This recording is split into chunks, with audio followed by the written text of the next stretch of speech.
buenos días a todos. Gracias por participar de este encuentro. Generalmente desde IMSA generamos este tipo de encuentros con el propósito de que nos ayuden a encontrarnos, reflexionar y nada, poder tomar mejores decisiones con información y un poco de conocimiento, ¿no? Llevamos 20 años en Real Estate, soy el CEO de IMSA, invirtiendo en Real Estate. Los primeros 8 años con un grupo de amigos nos atrevimos a invertir en Estados Unidos. Empezamos por el año 2000, 2001 y luego de 8 años de aprendizaje, digamos, creamos un modelo de inversión profesional que es muy similar al que llevan adelante los 200 jugadores más importantes del sector, que son bancos, asset managers globales y fondos, ¿no? Entonces, la idea es compartirles un poco nuestro modelo, nuestra visión de los mercados y qué tenemos que tener en cuenta a la hora de invertir en real estate, como decía Hernán, para maximizar los retornos, porque generalmente vemos que muchos inversores y familias hacen mucho esfuerzo para construir durante décadas un patrimonio y luego la parte familiar o patrimonial personal les cuesta mucho, digamos, dedicarse y maximizarla, ¿no? Entonces, como Hernán colabora con familias en la protección y maximización de ese patrimonio integral, nosotros estamos enfocados en esa conservación e incremento patrimonial de lo que es la parte inmobiliaria, ¿no? Bueno, entonces, ¿cuáles son las claves de la inversión profesional, ¿no? O sea, hoy la inversión profesional está concentrada, como decíamos, en 200 jugadores que gestionan 8.5 trillones, ¿no? Y para empezar con esto les voy a hacer una pregunta a ver qué les parece. ¿Cuánto creen que de esta inversión global está, digamos, llega a Latinoamérica? O sea, de lo que invierten los 200 fondos globales, que son los que manejan de alguna manera el partido de lo que es la inversión en real estate. ¿Qué porcentaje creen que llega a Latinoamérica, por ejemplo? 8, 10. ¿Quién más se anima? 10. 3. 3, 4. Entre 5 y 10. Menos del 1. ¿Quién? Ok. Muy bien. ¿Y a Estados Unidos? El 92 que me queda. 80. Sí. A la mía. 50. 50. 30. Ok. ¿Europa? 20. Bueno, acá viene. Entonces, la clave nuestra, o sea, la más importante de todas es la visión de los ciclos. Todos los mercados suben y bajan, todos. Argentina, Estados Unidos, todos. Entonces, la clave es, obviamente, estar en la fase de recuperación y expansión y evitar la corrección y la recesión. Por eso, la inversión inmobiliaria profesional es global, digamos. El que gane dinero en forma permanente, sostenida a largo plazo en un solo mercado, es un genio y yo me gustaría aprender de él, porque no hay forma de obtener un alto retorno, alto, si hablamos de 1, 2%, 3%, que te provee solamente la renta, se puede lograr tranquilamente, pero si querés hablar de retornos de 2 dígitos sostenidos a 20, 30, 50 años en el largo plazo, es imposible lograrlo en un solo mercado. Ay, esperen que les quería preguntar algo, se me pasó una slide. Vamos de nuevo. Tasa de apreciación anual de un inmueble en el largo plazo. En dólares o en euros, en moneda dura. ¿En dónde? En el mundo. ¿Largo plazo? ¿Cuánto? Ajustada por inflación. A 30 años, 40, 50. Ajustada por inflación. Ajustada o no, sin ajustar. ¿Nominal o real? Las que le guste. 3%. ¿Nominal o real? No, real. Real. 3. Negativo. Negativo. 1%. 1.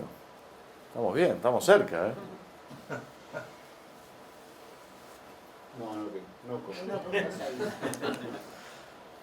Esto se da en todos los mercados del mundo. Este es un ejemplo de Estados Unidos, una serie la más larga que tenemos estadística.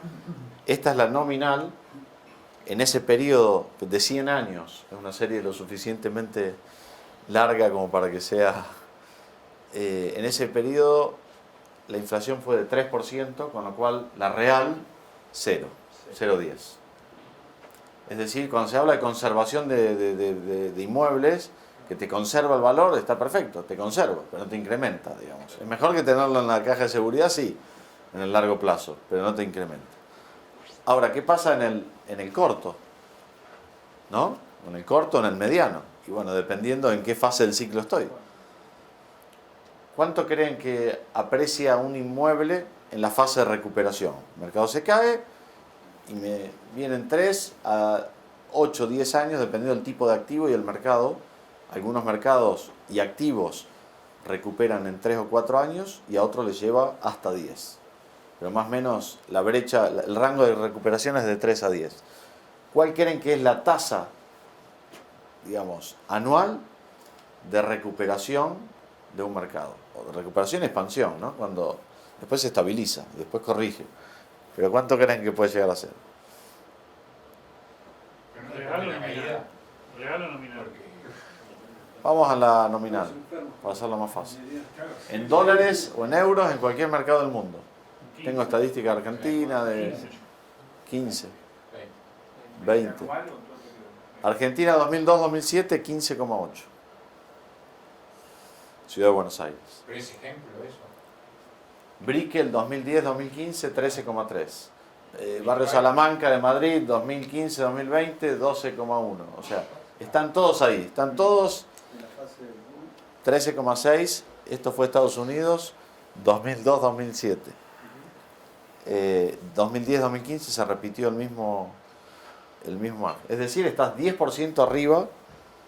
Entonces, imagínense que en 6-7 años vos duplicás el valor, lo que en una inversión pasiva que compro un activo y me lo quedo 25-30 años me lleva a duplicarlo, ¿no? Entonces, te ahorras 20 años de vida si lees el ciclo. Así me dijo un señor que fue un gran maestro, pobre, ya no está más con nosotros. Me dice de boludo, como dicen ustedes los argentinos en español, de boludo durante 25 años desarrollando, encima ya con financiamiento, cuando venía la crisis perdía todo y demás, hasta que me di cuenta. En el año 2000 me llevó a Polonia a invertir, a una ciudad a 120 kilómetros de Berlín, que se llama Szczecin, un edificio soñado, emblemático, estilo francés, 15.000 metros, valía 4 millones de euros, un regalo. Y yo dije, no, ¿qué hago acá en Polonia? No sé qué. Lo terminé vendiendo en 30 a los 5 años, una cosa así. Porque en el 2003 entró en la Comunidad Europea y en 2006 todos los que invertían en Alemania, en España, en Italia, en Francia, como está sumamente inflado, se fueron todos para Europa del Este. Voló por el aire. Bueno, situación global. Nada, esto... un poco la economía, pero esta está desactualizada. Este es el crecimiento que se preveía antes de la guerra y demás. Hoy estamos 1,5 puntos promedio bajo, pero bueno, en fase de recuperación. Acá está la otra pregunta que les había hecho. Latinoamérica 1%. Este 1 se distribuye en Chile, Brasil y muy poquito Colombia y Perú. Y México, perdón. Estados Unidos se lleva el 50% de la torta, tremendo. La profundidad y la liquidez de este mercado es... Y Europa 33%. El resto, bueno, Asia. Acá invierten los 200 jugadores más importantes del mundo. Entonces yo siempre les pregunto a los inversores, ¿no? ¿Cuánto de tu patrimonio tenés en tu país? Porque si los 200 jugadores más importantes, más rentables del mundo, la ponen acá, algo habrá que aprender de ellos, ¿no? Bueno, esto es cómo viene la recuperación después del COVID a nivel global, a nivel América, a nivel Europa siempre tarda bastante más reaccionar. Europa viene retrasado la recuperación. Y bueno, Asia que prácticamente no no tuvo mucha fluctuación en la pandemia, ¿no?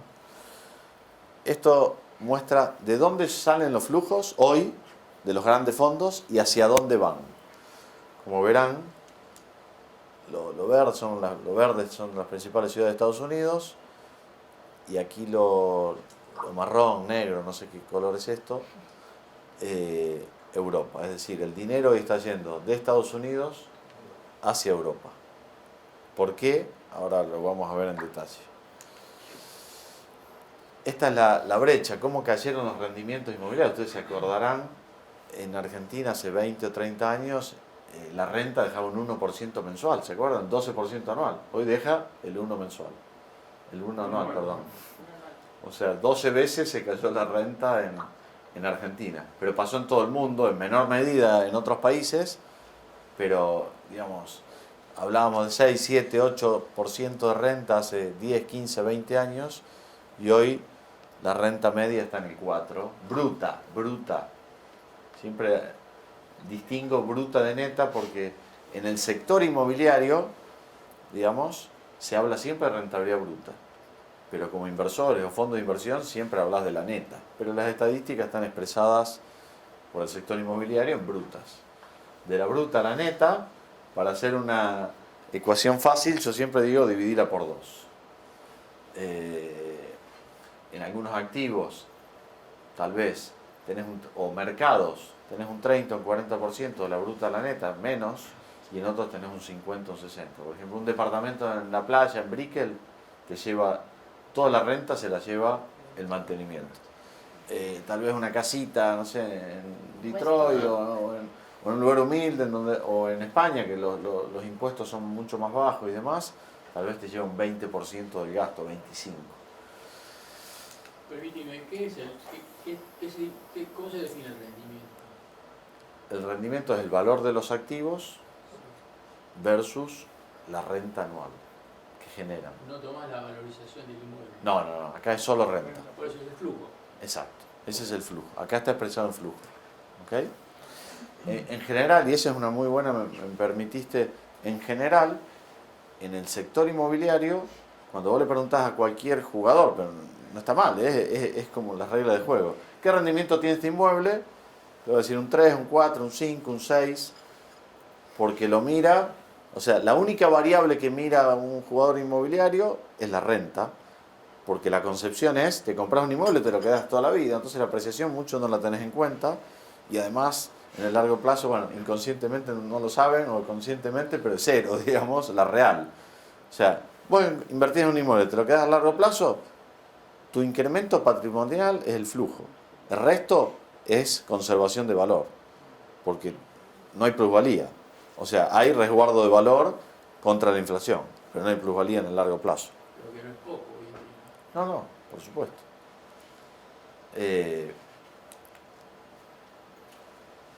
Esto es cómo se fue abriendo la brecha. Siempre real estate, o sea, un inversor le exigía alrededor de un 50% más de renta a real estate para invertir en real estate versus a un bono del Tesoro de Estados Unidos, ¿no?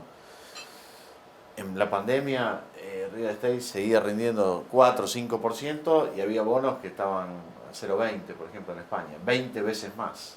Ahora, bueno, los bonos recuperaron algo, ¿no? Pero se amplió mucho la brecha y esto explica la demanda, o sea, la ampliación de la brecha y la inflación que hay hoy a nivel global muestra, digamos, y el exceso de liquidez que hay.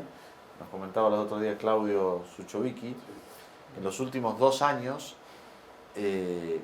se emitieron el equivalente a los últimos 57 años. O sea, es una cosa de loco. Cuando escuché ese dato no lo podía creer. O sea, en Argentina también, ¿no? Mucho más. Un o poquito sea, más, ¿no?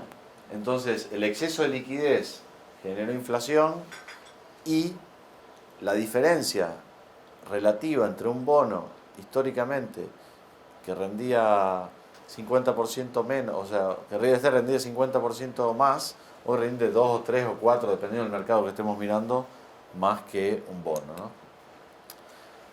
Acá tenemos el índice de burbuja de las principales capitales del mundo.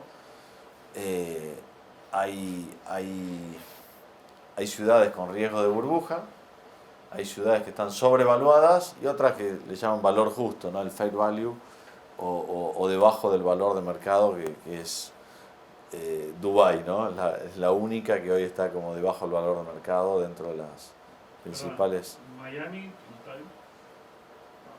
Miami acá no está, te diría que está overvalue, sí. Miami está overvalue. No sé por qué en este gráfico no lo muestra, pero sí, te diría que está entre over y bubble, ¿no? Está más cerca de la burbuja, yo creo que Miami, justo me hiciste acordar un ejemplo, en el año 2012, la mujer de un amigo inversor le pedía al esposo que le ayude a comprar una propiedad en la playa, ¿no? Digo, pero no quiero decir el nombre, pero le digo, no tiene sentido. O sea, la playa era comprada en 2008-2009, ya estamos llegando al 2013, no hay más negocio. O sea, vas a comprar a valor de mercado, te va a costar 40.000 al año mantenerlo, y dinero no vas a ganar. Por lo menos si compras barato y quieres darte un gusto, te compensa el gasto porque la plusvalía que vas a tener y demás. No, que esto, que lo quería comprar, y se va un día a un desarrollador, imagínate los desarrolladores allá son, y me atendió el desarrollador, y me lo vendió con muebles y todo, y esto y lo otro. Bueno, conclusión, pagó un palo 200, ni siquiera estaba enfrente de la playa, en un edificio que está a dos o tres cuadras, ¿no? En Sunny Isles. Bueno, pasó, estaba feliz él, la mujer y todo. Hoy me está pidiendo que se lo venda, hoy, pero estuve con él en España, no está en Buenos Aires, llega el jueves y vale $890.000. ¿Pide o vale? No, él me decía, no, menos de un palo no lo vendo ni pedo. Bueno, si querés pedir 3 palos, pero, o sea, hoy te lo van a comprar, con suerte, se vendieron a 8.45, 8.35, si querés lo ponemos a 8.90 para ver si alguien pica, pero... La mujer de él debe saludar.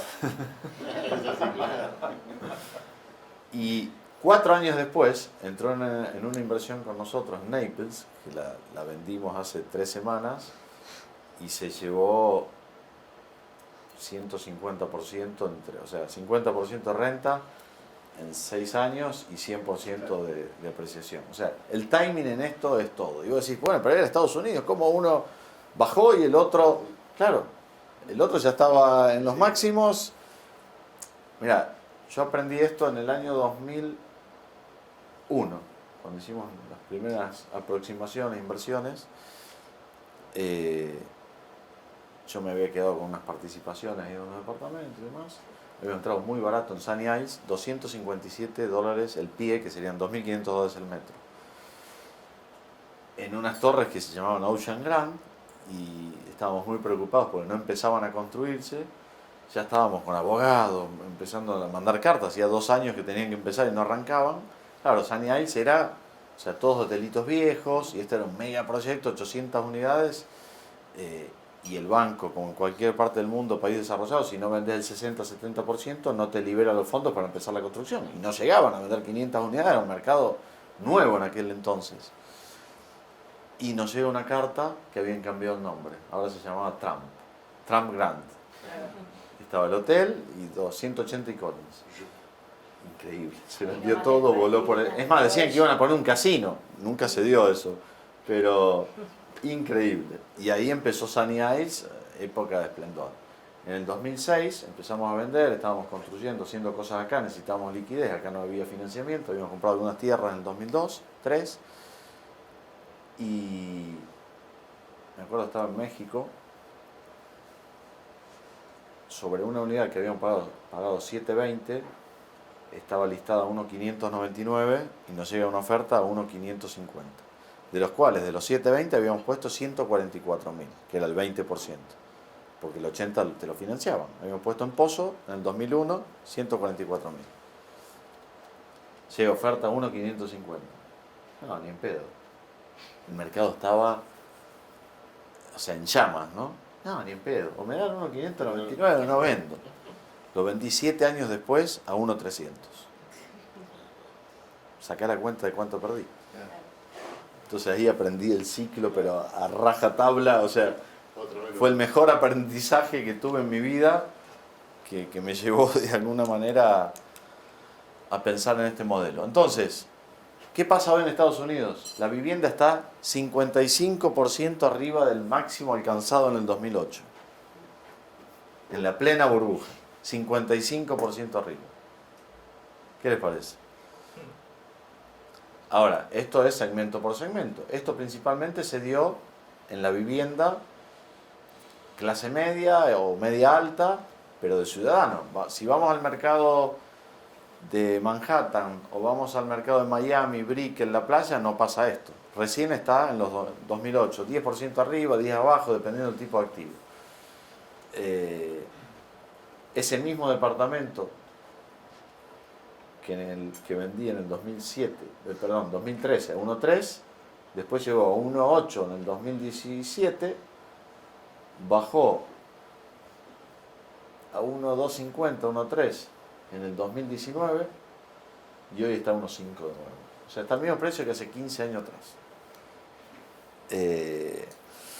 Entonces, no todos los mercados, eso es lo divertido que tienen. En el mismo mercado, en el mismo momento, vos tenés activos que suben, otros que están flat y otros que bajan. Porque cada tipo de activo, cada ubicación, cada segmento está impulsado por variables diferentes. Entonces, se acordarán en Argentina, en el 2002 cayó. En el 2004 todo Palermo, Belgrano, Barrio Norte ya había recuperado todo lo perdido. Después siguió subiendo. Ahora, si vos te ibas al interior, a Gran Buenos Aires, o barrios más periféricos de capital, recién en 2004-2005 tocaban fondo. Hay una estadística, me acuerdo, de Reporte Inmobiliario, que del 2005, me parece, al 2011, las propiedades habían subido el 70% en Recoleta, todo el corredor norte, pero en el interior y en Gran Buenos Aires habían subido un 200%. ¿Por qué? Porque inicialmente no habían subido. En cambio sí habían subido y recuperado ya acá, del 2005 al 2011, ¿no? Entonces, eso es lo divertido. No es lo mismo un local comercial, una oficina, o sea, está todo impulsado por variables distintas. Entonces, la clave está en entender un poco esas variables y saber cómo ir moviendo las fichas para poderte quedar más tiempo en un mercado. Porque si entras en Barrio Norte en 2002, saliste en el 2005, porque ya recuperó, decís, ¿qué hago ahora? ¿Me tengo que ir de mercado? No, me voy al segmento que todavía no recuperó y me voy moviendo. En real estate, en mi experiencia, en la vida haces algo que te va bien y lo repetís, ¿no? Normalmente, es lo lógico. En real estate no funciona. Si en los últimos 5 años te fue muy, muy bien en algo, volver a repetir ese éxito es casi imposible. Porque si te fue muy bien en algo, fue porque estabas en fase de recuperación o expansión. Pero eso se termina. Entonces, me tengo que ir de nuevo al mercado que tiene recorrido, ¿no? Fíjense lo que fue la variación anual 2021, 16,8, una locura. Que hablábamos que en el largo plazo es del 3,1.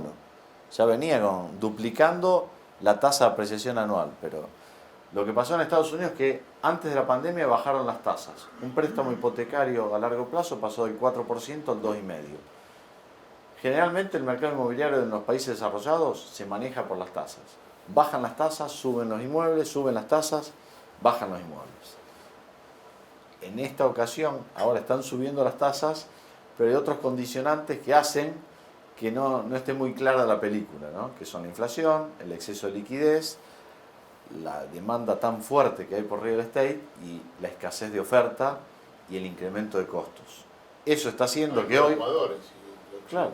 Miami, los chilenos, los colombianos... Pero eso está haciendo que hoy, digamos, esa ecuación que era de manual, subían las tasas, te bajaba real estate, hoy no esté tan directamente alineada y proporcional como era antes. Estos son los inmuebles comerciales.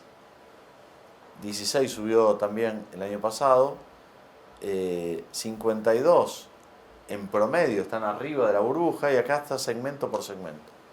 Yo cuando voy a México, todos los mexicanos invierten en multifamily y yo digo, pero si vos querés perder dinero, invertí en multifamily, no te vas a equivocar seguro. 118% arriba de 2008. O sea, los multifamilies en Miami al 7-8% te los regalaban en el 2014, 15, 8% de rentabilidad. Hoy el 3,5, 4 se están haciendo, o sea, totalmente inflados. Una locura, increíble. Y el Entonces, caso de, por ejemplo, Cava, ¿qué está? ¿En qué fase? Por ejemplo, lo que es toda la parte inmobiliaria de la ciudad de Buenos Aires. bueno, acá es un mercado muy difícil porque no hay mercado. O sea, si no tenés un mercado líquido con bancos que financian y demás, es como muy difícil predecir dónde estás. Pero yo creo que basado en los ingresos, o sea, para el final un inmueble vale determinadas cantidades de horas hombre, ¿no? Tenés el usuario, que vale por lo que la gente gana, ¿no? El PBI por cápita. Y el inversor, por cuánto dinero puede ganar. Me dicen que un local comercial acá rinde un 1%, y yo digo, ¿cómo puede ser? En un país como Argentina, frente a otros países, ¿cómo puede rendir un local comercial un 1%? Cuando en Europa o Estados Unidos hay locales que rinden 5, 6, 7 en moneda dura. Entonces vos decís, hay algo que está mal, ¿no? Entonces, yo creo que durante años, cuando me invitaban a dar conferencias en el Hilton y en otros sitios, me preguntaban siempre la misma pregunta, ¿y Argentina? ¿Y Argentina? Yo decía, Argentina está súper inflado, en algún momento me va a corregir, y al año siguiente decía lo mismo, y todos me decían, basta, pará de vender humo, vos te querés llevar la guita afuera, me decían. Bueno, recién ahora se está sincerando el mercado, yo creo que está, digamos, a valores de los que debería haber estado antes, hace mucho tiempo atrás. Ahora, también todo esto depende mucho de las expectativas. Yo creo que, o sea, si vos me decís, ¿invertirías en Argentina a los precios que están? No. ¿Invertirías a un 30% abajo de lo que está?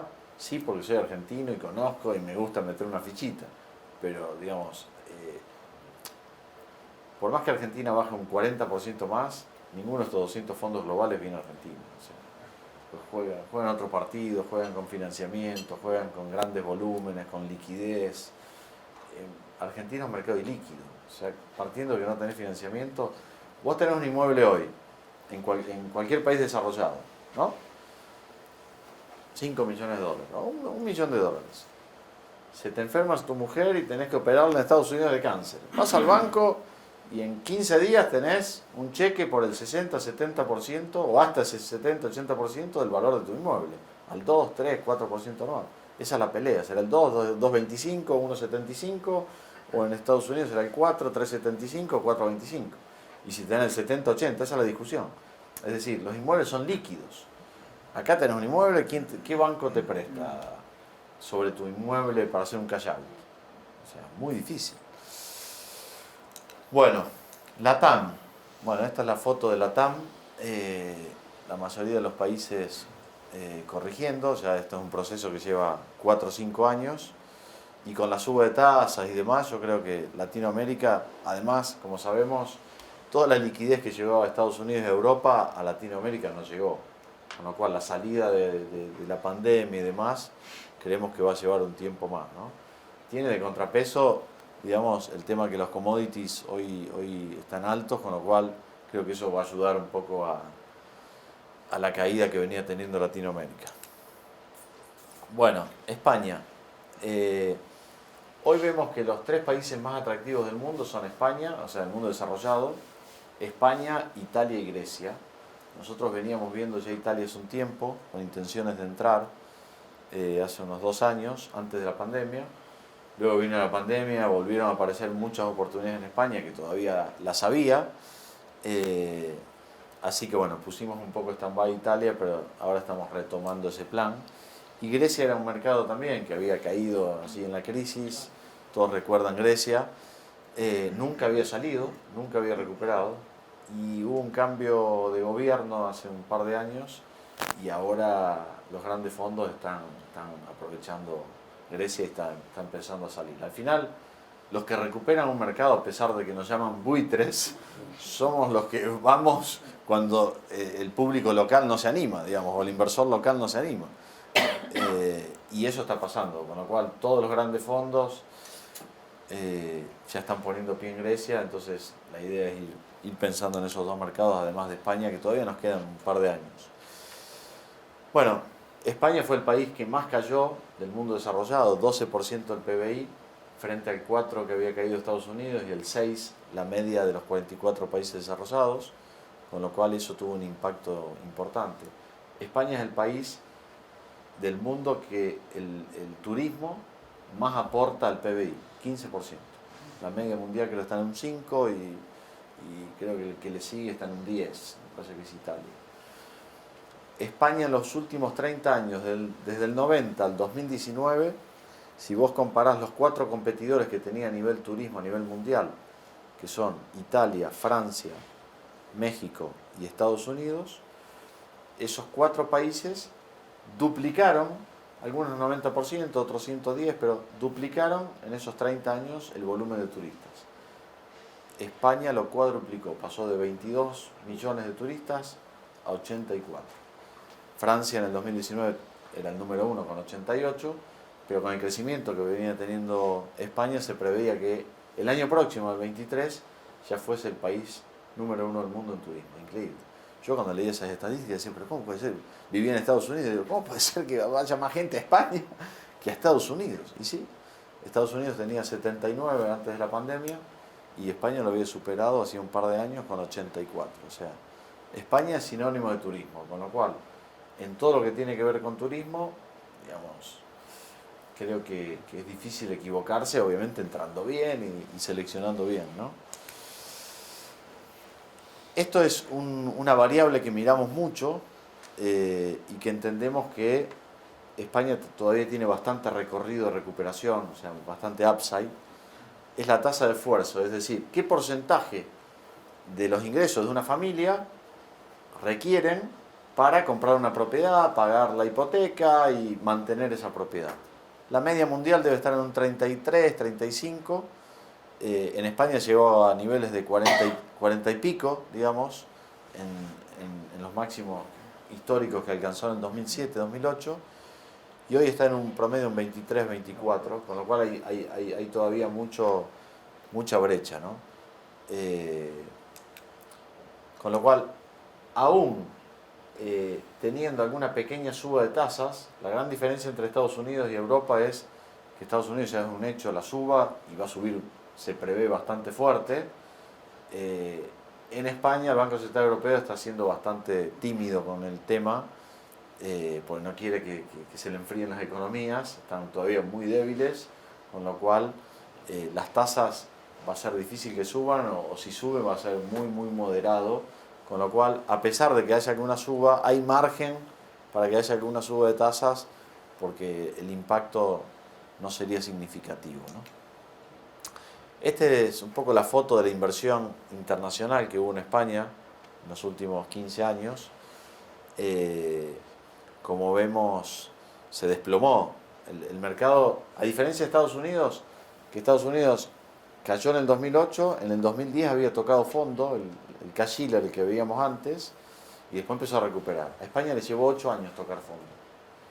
O sea, nosotros empezamos a seguir España en el 2010, y mirábamos, tenemos 104 variables que seguimos, macroeconómicas, institucionales, del sector inmobiliario en general, y después de cada segmento de activo, y veíamos que no bajaba, o sea, decíamos, cada vez había más volumen en los bancos de ejecución, y los precios bajaban 3% anual, 4%, decíamos, ¿esto qué pasa? Y en un momento se vino el ajuste, ¿no?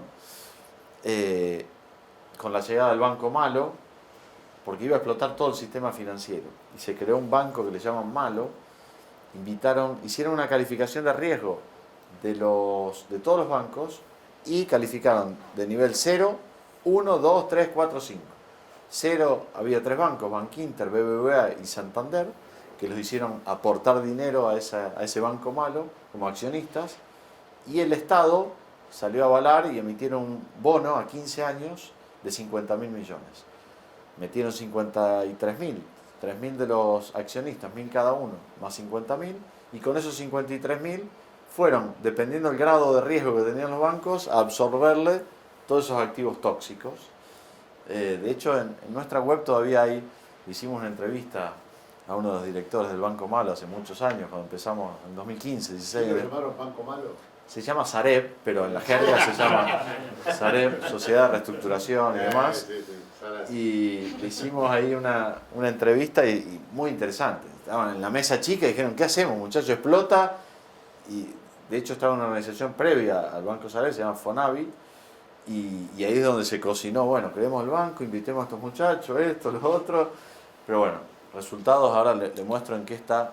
Una gráfica más adelante muestra el inventario del Banco Malo. Entonces, esta es la foto residencial, como les decía, 2008, 2016, toca fondo, octubre del 2016, fue el mínimo. Y acá estamos todavía 30% abajo, versus Estados Unidos 55 arriba, como veíamos antes. Esto es residencial y obviamente es la media, ¿no? Si vos vas a Barrio Salamanca, nosotros hablamos de la miopía del inversor internacional, que es la misma que tuvimos nosotros cuando empezamos a invertir hace 20 años. Los inversores locales, cuando vamos a invertir al extranjero, pensamos que un mercado está representado por la parte premium, ¿no? Por el Puerto Madero, por Brickell, por Manhattan, por Barrio Salamanca en Madrid, y creemos que eso representa el mercado. Y eso es menos del 1% del mercado. Y esa parte del mercado funciona totalmente distinta al otro 99%. No tiene nada que ver. Ustedes habrán escuchado, no, tal mercado ya no es negocio, no, tal... Claro, no es negocio esa porción pequeñísima del mercado, que cuando un mercado cae todo el mundo va a eso, porque la gente local que tiene dinero quiere aprovechar alguna ganga ahí, y la que viene de afuera le da confianza a ir a Brickell, a la playa, a Manhattan, a Puerto Madero, a Palermo. Pero muchas veces el negocio está en Constitución, en Lanús, en Quilmes, en Paraná, en Corrientes. Pero bueno, hay que tener esa visión, ¿no? Entonces, si vos me preguntás, ¿cómo es la curva de Barrio Salamanca en España? ¿Cuándo tocó fondo? Noviembre del 2013. ¿Cuándo recuperó? Acá, en el 17 ya estaba acá, Barrio Salamanca. Se recuperó en 3 años y medio, no llegó a 4 años. Ahora vos te vas a 20 kilómetros en la periferia de Madrid y todavía estás acá. Perdón, estás acá. Tenés 30-40% para volver a estos niveles, ¿no? Bueno, seguimos. O sea, uno es el barrio en el cual vivirías y el otro en el cual tendría que ganar vida. Claro, pues la masa, el volumen en los bancos y demás está en el otro tipo de inmuebles. Generalmente los inmuebles super premium ni llegan a los bancos, llegan y se absorben así en 2 años. El resto lleva años. Por ejemplo, en Italia, ejecutar una propiedad lleva 12 años. ¿Por qué Italia no recuperó frente a España? Porque el 92% del inventario todavía está siendo ejecutado. O sea, todavía no está en manos de los bancos. Tienen la deuda los bancos. Entonces los grandes fondos inmobiliarios no quieren ir a litigar, a esperar años, pelear con todos los italianos. Hasta que ese inventario no pase a estar adjudicado en los bancos, no llegan. Y si no llegan, no recupera. Esta es la curva de Italia, fíjense. Todavía nunca llegó a despegar. De hecho, acá estaba empezando a acoso y le vino el COVID y de nuevo, o sea, desde el año 2008 que está bajando Italia. 13 años de caída. Nosotros íbamos a poner un pie en el 20, porque veíamos que ya estaba empezando a dar la vuelta. En esto es muy importante salir a tiempo, que es la decisión más difícil, porque cuando vos mirás para atrás y decís, che, le contás a tus amigos, dupliqué la guita, boludo. En 5 años sentado acá y laburando como un negro, no gano nada en mi empresa. No te querés ir nunca de esa fiesta, jamás. Entonces, la acción más fácil para ejecutar que tiene un inversor, porque comprar en banco, leer los ciclos, moverse de un mercado a otro, es un laburo.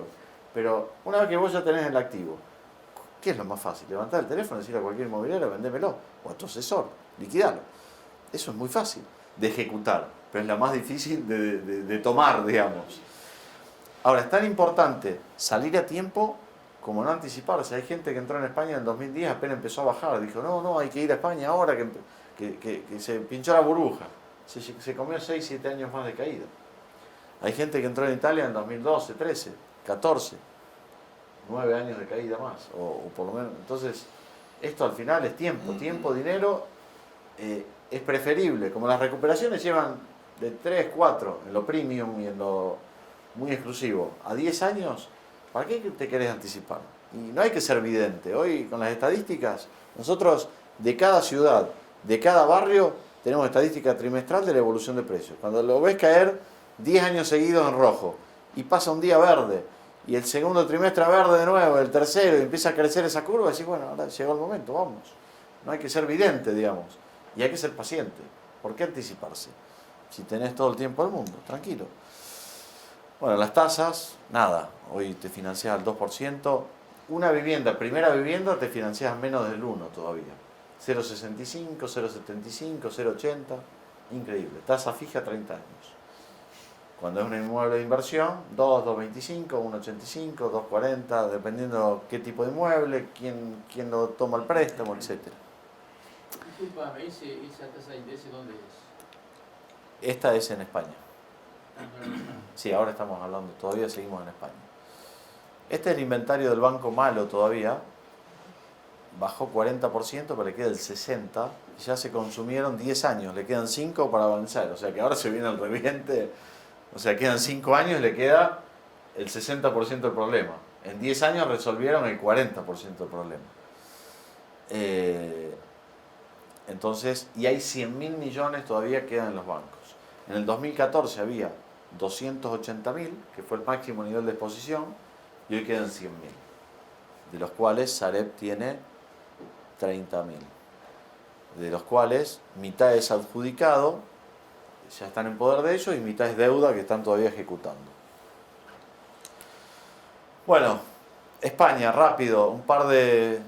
Nada, el Euribor recién llega a cero, hasta hace poco estaba negativo. En enero de este año fue el mínimo de la historia, 0,505 negativo. Y ahora, bueno, empezó a recuperar, está en cero. La tasa de interés ya lo hablamos, la caída, rebote que tuvo, pérdida de trabajo, se recuperó a pesar de que va a ser la tercera temporada que el turismo está muy afectado, porque sí se compensa con algo de turismo local, pero el turismo local no gasta una moneda, o sea, la caída del turismo fue 70-80% del turismo extranjero, que es el que realmente lleva el dinero, ¿no? Y a pesar de eso, yo estoy sorprendido, la desocupación que se generó en el COVID ya se recuperó y ahora sigue bajando, digamos. O sea, ya está a los niveles pre-COVID sin el dinamismo del turismo, ¿no? Entonces, nada, creo que en ese sentido los números van a ir mejorando bastante, ¿no? A diferencia de otras crisis, el nivel de endeudamiento es muy bajo, tanto de empresas como de particulares. Entonces eso mejora mucho la posición de cara al default de las empresas y de las familias. Sin embargo, ya está habiendo un incremento en la morosidad, ejecuciones hipotecarias y demás. Bueno, en un par de encuestas salió el segundo país más atractivo dentro de los 44 desarrollados para radicarse, y Madrid la ciudad número 1 del mundo para vivir. Eso está generando, o sea, me cuentan amigos que lideran fondos, dice, que viven en Londres, dice, hace 20 años estos encuentros globales de fondos y demás, de España ni se hablaba. Hoy España está dentro de los países más importantes del mundo para invertir. Entonces, ha cambiado muchísimo. El tema de Barcelona generó, digamos, todo este tema político, social y demás, generó que mucha gente se radique en Madrid. El tema del Brexit generó, hay un argentino que conocerán el nombre de, no te lo presente, Wenceslao Bunge, el papá era el vocero de Alfredo Chabrán, él era el número 1 a nivel global de real estate de Credit Suisse durante 20 y pico de años, y cerraron la filial de Londres por el Brexit. Llevaron 730 personas a laburar a Madrid, se radicaron allí y pusieron la filial de Europa en Madrid, y él lleva ahora, es el CEO para España y Portugal. Increíble. Y así, cerca de 2.000 empresas entre, digamos, la migración que hubo desde Barcelona y desde Londres se radicaron en Madrid, con lo cual Madrid es un boom, ¿no? Bueno, el volumen de inversión cayó 30% y rebotó en el 21. Nada. Ejecuciones hipotecarias empezaron a subir bastante, con lo cual los bancos están ahí empezando a soltar también el inventario con muy buenos descuentos, porque están viendo que no va a ser la crisis del 2008, pero les va a entrar, ¿no? O sea, los ICOs y los ERTES, que fueron todas estas ayudas que dio el gobierno, se acaba el 30 de junio, ahora hay que empezar a devolverlo, lo que prestaron las empresas y a las familias, y ahí algunas empresas están muy complicadas. Imagínate un hotel, tenés 20 hoteles, o sea, tuviste en promedio 30% de la facturación, y tenés el break-even, el punto de equilibrio en 60, o sea, perdiste, ¿cómo sostenés? Pérdidas 3 años. Está bien, te dieron ayudas, te dieron préstamos, pero ahora hay que empezar a pagarlos. Entonces, ¿dónde está la ventana? Aprovechar las tasas bajas, la oportunidad de entrar en Europa, sustitución de la inversión financiera por la inmobiliaria, es lo que generó, digamos, va a generar y sigue generando un boom y una apreciación muy fuerte de los activos, rendimientos relativos con respecto a la renta fija muy interesantes, y no olvidemos que hay 16 trillones de dólares invertidos todavía a tasa negativa, en Alemania, en países que todavía tienen tasa negativa, entonces buscando alternativas. Blackstone, fondo número 1 del mundo, plena pandemia, levantó el fondo más grande para invertir en Europa, de la historia de ellos, 9.800 millones. Bueno, acá una foto un poco del ajuste que hubo en el mercado, categoría por categoría, hoteles, locales comerciales, terrenos, oficinas. El residencial quedó neutro en la pandemia, no bajó. Claro, estos son promedios, tal vez un departamentito en el centro de Madrid bajó y en la periferia bajó un 5 y subió en la periferia un 10 porque la gente salió a buscar casa, un poco como en todo el mundo, ¿no? Pero el índice terminó en 0. Entonces,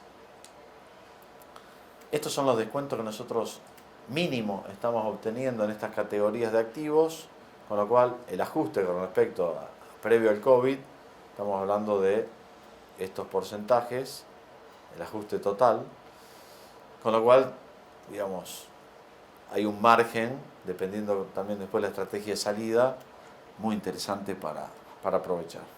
Entre el descuento que siempre se obtiene en nuestro esquema de adquisición en bancos y en subastas y la recuperación del mercado. Bueno, los aburrí con la primera clave. No se preocupen que la segunda y la tercera pasan volando. La primera me fui, pero ahí les quería dar la importancia a los mercados, porque realmente, ¿dónde poner la ficha? O sea, yo siempre digo, si vos acertás en el ciclo, te pueden estafar, te pueden vender un 20% por encima de lo que vale el activo, pero vas a ganar dinero igual, si leíste el ciclo. En cambio, puedes ser un genio y comprar debajo del valor del mercado, pero si no leíste el ciclo, te la comes, porque no hay forma de evitar digamos, la corrección del mercado, ¿no? La pérdida en la corrección. Bueno, hablamos, acá está la clave, compra en banco y en subastas. O sea, en los países desarrollados pasa siempre lo mismo, es decir, se produce la burbuja, la gente luego sube la tasa, la gente no puede pagar las hipotecas, los inmuebles pasan al banco y los fondos vamos a ser el puente hasta que los bancos recuperan la liquidez y pueden volver a prestar nuevamente y el mercado se empieza a dinamizar, ¿no? Nosotros en Miami en el 2010-11 comprábamos casitas, digamos, edificios que tenían viviendas que habían costado en el 2008 300.000, 250, 200, la pagamos 40, 45, 50, regaladas. Y ese mismo señor que le íbamos a golpear la puerta cuando comprábamos la propiedad en subasta, le decíamos, acá está, salimos adjudicados, se tiene que ir, nos decía, por favor, dejanos de inquilino. Bueno, está bien, si yo lo queríamos para alquilar, ¿no? Lo poníamos de inquilino y a los 4 o 5 años él nos venía a golpear la puerta a nosotros y nos decía, ahora ya recuperé mi crédito, ya hay préstamos bancarios, quiero recomprarte la casa. Y se la terminamos vendiendo al mismo dueño que había perdido la casa en su momento. ¿Te pelearon? No, le vendía valor de mercado, Te alquilaste, compraste barato, te alquilaste y se lo diste arriba. No, yo le ayudé a que recupere su casa. Dos maneras de mirar. ¿Viste? Un servidor. Lo mismo pasó en Detroit. En el 2015, cuando nos quedamos sin negocios en la Florida, porque ya no podíamos comprar con fuertes descuentos en los bancos y subastas, los bancos habían vendido casi todo el inventario, el usuario final ya tenía préstamo, con lo cual estaba muy dinámico el mercado. Obviamente a un banco le convenía venderle a ese usuario final a full price y no venderme a mí con un 30% de descuento que yo le exigía. Entonces dijimos, ¿qué hacemos? Se nos acabó el negocio. Empezamos a mirar mercados, Texas, Houston, Dallas, en Texas, luego en Georgia, Atlanta y otros mercados, pero veíamos que ya estaban bastante recuperados. A lo mejor le quedaba un pelín, como dicen en España, más que a la Florida, pero a nosotros entender un mercado, armar el equipo, armar las relaciones, conocer cómo se maneja la dinámica de subasta, que inclusive en el mismo Estados Unidos cada estado se maneja distinto. Nos lleva 1 año y medio, 2, o sea, no podemos bajar ese tiempo, digamos, para decir, bueno, ahora sí, estoy seguro que la pongo. ¿Y qué pasa? Dije, si tenemos que conocer 2 años el mercado, cuando esté listo para ponerla, ya no hay más oportunidades. Y nos atrevimos. La primera vez fui con seguridad, tenía un pánico, porque me decían que te mataban en Detroit. No. En el 2014 fui la primera y me dio bastante miedo. Pero cuando vi que se podían comprar propiedades a $3.000, $5.000, $10.000, que al final el valor era relativo al costo de reparación, porque a lo mejor había a $100, pero te costaba mucho más repararla. Entonces, lo que mirabas era que el valor total entre compra y reparación no superase tanto, ¿no? El mercado estaba a 35, 40 en ese momento, y nosotros entrábamos 20, 25, máximo entre compra, pero a todos había que ponerle dinero, ¿no? Estaban todas casas abandonadas. Las pagabas 5, 6, 7, 10, 12, le ponías 10, 12, 15, terminabas en un 22, 25. Y bueno, nos atrevimos con mucho miedo, mucho trabajo, mucha dificultad para armar equipos, mano de obra no había, pero bueno, hoy afortunadamente el mercado ha funcionado bien. Cuando yo les mostraba la gráfica de Estados Unidos, hoy Detroit, o sea, ¿qué pasó con Detroit? La ciudad tuvo un doble knockout, porque cayó en bancarrota en el 2014. Es decir, cuando el resto de Estados Unidos ya en el 15-16 estaba totalmente recuperado de la caída que había tenido, Detroit recién tocaba fondo y estaba 80% abajo, 78% abajo. Estados Unidos había caído 47, Detroit el 78, pero 6 años después terminó de caer, tocar fondo. Entonces, claro, tiene un upside tremendo. Todavía está 41, 42 abajo del 2008. Es decir, que dentro de Estados Unidos tenés un submercado que tiene un ciclo que nada tiene que ver con todo el resto del país, ¿no? Pero bueno, lo que nos dejó tranquilo que cuando nosotros fuimos, Dan Gilbert, que es el dueño de Quicken Loan, la compañía más grande de préstamos hipotecarios, que era oriundo de ahí, había metido 2.000 millones, compró 80 edificios emblemáticos soñados de 40, 50 pisos que estaban abandonados. Todo el centro de la ciudad de Detroit estaba completamente vacío, horrible.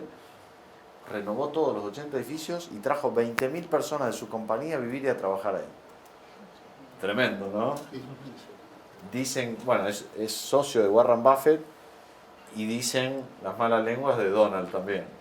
Por eso Donald le apostó mucho en su gestión a Detroit, la reindustrialización, había muchísima capacidad ociosa a nivel logístico e industrial y muchas empresas se reposicionaron allí. Y todas las tecnológicas, metieron muchos incentivos, todas las tecnológicas, Google, LinkedIn, Facebook, están todas allí. Es como tener un Silicon Valley low cost, digamos, como un China dentro de Estados Unidos, donde el costo de vida es 1/3 que en California, ¿no? Bueno, y la última, crear valor en la gestión, es decir, las 3 variables son, leo el ciclo, ¿no? Para apreciar altas tasas, compro barato con fuertes descuentos, 30, 40, 50% de descuento de lo que hoy vale, y creo valor durante la gestión. ¿Qué me permite comprar con mayor o menor descuento? En parte también es cuánto estoy dispuesto a gestionar, ¿no? O sea, este hotel, con supongamos, no sé si lo alquilan o es del dueño, lo explotan, supongamos que esté alquilado a Sheraton, vale un dinero, ¿no? Si está vacío vale mucho menos, si hay que rehabilitarlo vale menos, y si hay que rehabilitarlo y a su vez está ocupado ilegalmente por un ocupa ilegal que entró, pateó la puerta y entró, o por un inquilino moroso, que la ley complica y no te lo permite sacar, lo voy a comprar mucho más barato. Y es el mismo activo. Y ahí viene, bueno, pero es mucho más riesgoso. Yo doy fe que el señor tiene una oficina muy linda en el barrio de Salamanca, que lo fui a ver, lo vemos con el pañuelito siempre, y él sacaba ocupas en Madrid. Él sacaba ocupas, no mandaba Había que aprenderlo, hay que negociar con los muchachos. Había que ir los primeros había que ir a aprenderla, para después delegarlo tenés que hacerlo. Yo también lo vi sacar ocupa de Detroit. Ah, bueno, mirá. Con esta ropa no. En Detroit es más difícil. ¿No? Sí. Entonces, yo siempre distingo entre el riesgo del mercado y del activo y el riesgo de gestión. Entonces, cualquiera dijese, en general se dice, no, pero esa inversión es muy riesgosa. Claro, es muy riesgosa si no la sabes gestionar, ¿no? Pero para mí es menos riesgo comprar un activo 70% debajo de lo que vale, aunque haya que hacer gestión y termines a lo mejor 40% pagando toda esa gestión y absorbiéndola y poniendo un costo al dinero, del tiempo que te lleva, que pagarlo acá full price con un inquilino AAA, porque el riesgo, o sea, del ciclo, de la corrección y demás, no tenés margen, digamos. Cuando empecé con esto, me acuerdo del margen ahora, iba a Miami, iba a todos los desarrollos, en aquel momento no había, en 2000 no había distrés, o sea, no había ejecución en los bancos, y le ofrecía el 40% de descuento y demás, me decían, pero estás loco, acá no hacemos descuentos, ¿en qué país estás vos? Y decía, bueno, pero ¿cuál es mi negocio? Si comprar un activo que tengo que absorber 10% de costo de entrada y salida, a valor de mercado, el día que firmo el cheque pierdo el 10% del patrimonio. ¿Y cuál es el negocio mío de inversor? Claro. O sea, todos los seres humanos que compramos un activo en una inmobiliaria, perdemos el día que firmamos el cheque el 10%, automáticamente. Y te tenés que pasar varios años para volver a tener lo que tenías. Digo, ¿cuál es el negocio mío de inversor? O sea, explícamelo porque no lo entiendo. No, pero en el futuro, no, hoy. O sea, el día yo te pongo dinero hoy, no en el futuro. Entonces, ¿cuál?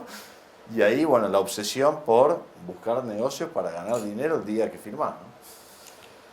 Bueno, la gestión. Al final, como decía en su momento, haciendo una comparación con Hernán, tenés muchos prestadores de servicios, abogados, contadores, para administrar todo el patrimonio, pero hay alguien que necesita organizar un poco todo eso, ¿no? Y eso es lo que hacemos los asset managers o las gestoras, como se llama en España, ¿no?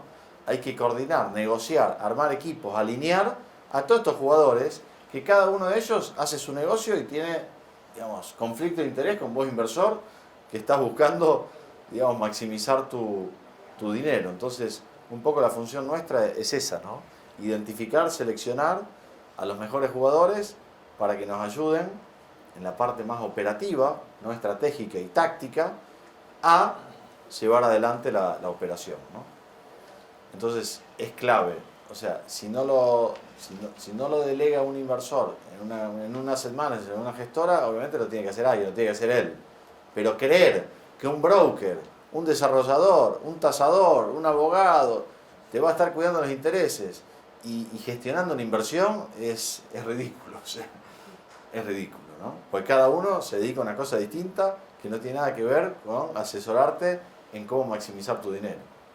O sea, un broker se dedica a vender inmuebles y su negocio es venderlo lo más caro posible para defender al que le trajo el inmueble, que es su cliente y se lo trajo para que lo vendas.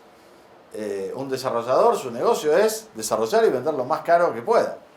Entonces, creer que un broker te va a asesorar en inversiones es como, ¿viste?, pretender que un oftalmólogo te opera una rodilla, es más o menos lo mismo, ¿no? Bueno, ¿cómo se agrega valor? Lo que hablábamos antes. En la parte jurídica, nosotros compramos deuda con colaboración, significa que compro la deuda pero negocio con el deudor que tiene hoy la posesión del inmueble, que en el día que le compro la deuda al banco, ese señor me ceda ese inmueble, a cambio, como dicen en España, de un bocadillo, ¿no?, de algo. ¿Cuál es la ventaja? Que tenés como certeza en tiempo, compras deuda y dependiendo del proceso que esté, no controlás a ciencia cierta los tiempos, ¿no? O sea, siempre tenés un margen. En cambio, de deuda con colaboración, vos te aseguras que el día que vas al notario a comprarle la deuda al banco, en la otra sala está el deudor, que hiciste un acuerdo y te va a ceder el inmueble y convertís esa compra de deuda en la compra de un inmueble. ¿Cuál es la ventaja? Que la deuda la compras con más descuento en un banco y siempre ese descuento adicional es mayor que el bocadillo que tenés que darle al deudor. Luego podés pasar por subasta, pues siempre esa deuda es ejecutada en subasta, y en subasta la compras vos, la compra otro inversor, o se la lleva el banco porque no obtuvo el valor que quería, ¿no? Luego cesión de subasta, cuando el banco se adjudica a él en la subasta del inmueble, hay una instancia previa a que esté adjudicado al banco, en donde el banco, antes de inscribirlo en los libros y ponerlo en sus balances, prefiere cedértelo y que vos lo vayas a inscribir, y ahí te da un descuento adicional que cuando ya está adjudicado, que es la última fase.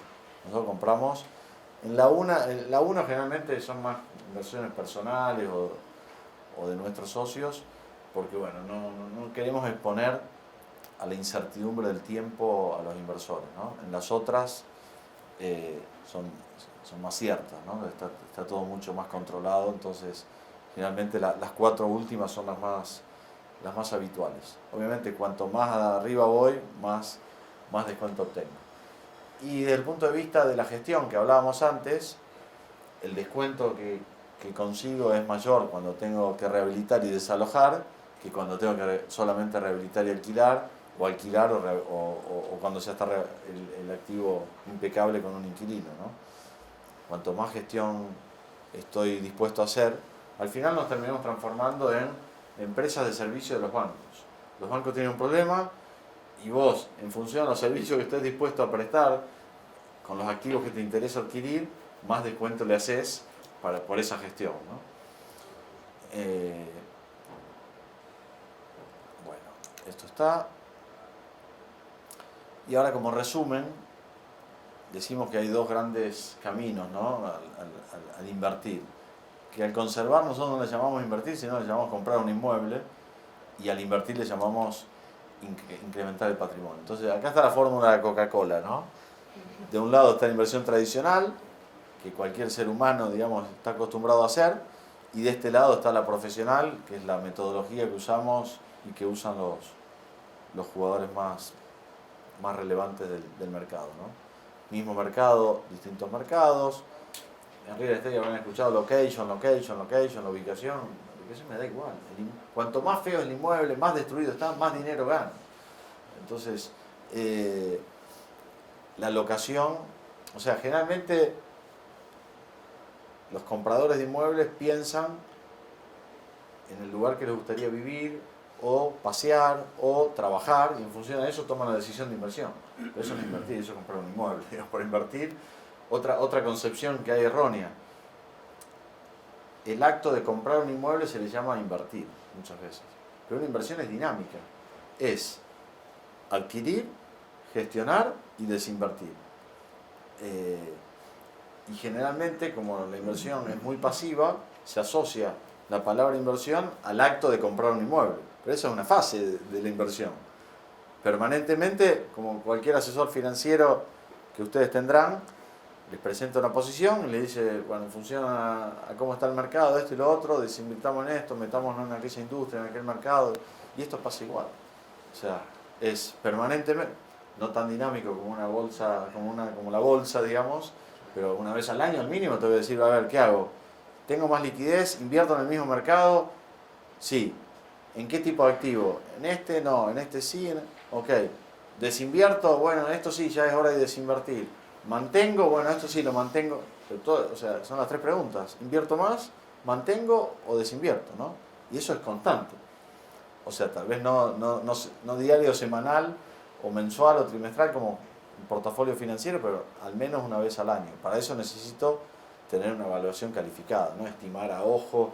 No, yo dupliqué el dinero, sí, pero ¿cuándo lo compraste? No, hace 30 años. Ah, bueno, entonces, ¿sacaste la tasa?